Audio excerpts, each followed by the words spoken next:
अस्सलामुअलैकुम सामीन। 8 रबीउल अव्वल है, 5 अक्टूबर है। सोशल इंडिया न्यूज़ में आपका खैर मकदम है। ख़बर का उन्वान है मैं नज़रबंद हूँ।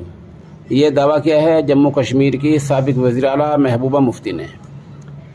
जम्मू कश्मीर की साबिक़ वज़ीर आला महबूबा मुफ्ती और पुलिस के दरमियान आज ट्विटर वार हो रहा है। ये झगड़ा उस वक्त शुरू हुआ जब महबूबा मुफ्ती ने ट्वीट किया कि उन्हें शिमाली कश्मीर में नज़रबंद कर दिया गया है। वो पार्टी वर्कर की शादी में पटन जाना चाहती थी, लेकिन पुलिस ने उन्हें नज़रबंद कर दिया और रोक दिया है। महबूबा मुफ्ती ने बंद मकान की तस्वीर भी अपलोड की है। ये तस्वीर आप देख सकते हैं। महबूबा मुफ्ती ने आगे लिखा कि आज वज़ीर दाखिला अमित शाह कश्मीर में भाषण दे रहे हैं कि यहाँ हालात ठीक हैं। मुझे पार्टी वर्कर की शादी से रोक दिया है, तो इससे हालात का अंदाज़ा लगाया जा सकता है। साबिक़ वज़ीर आला के बुनियादी हुकूक़ को इस तरह सस्पेंड किया जा सकता है, तो आम आदमी के साथ क्या कुछ नहीं हो रहा होगा।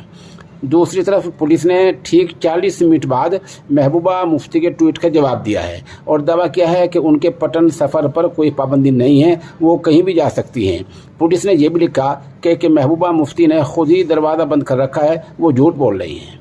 पुलिस ने ये ट्वीट किया ही था कि महबूबा मुफ्ती ने एक और ट्वीट किया जिसमें लिखा कि पुलिस झूठ बोल रही है।